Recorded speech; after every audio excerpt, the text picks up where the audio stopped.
ఆహారము లేదని చింత ఏలను, వస్త్రములు లేవని దిగులు ఏలను. ఆహారము లేదని చింత ఏలను, వస్త్రములు లేవని దిగులు ఏలను.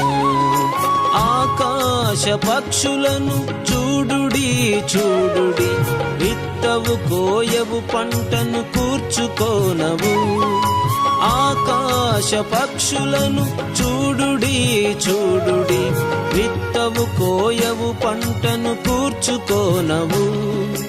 ఆయనే వాటిని పోషించుచున్నాడు, ఆయనే వాటిని పోషించుచున్నాడు.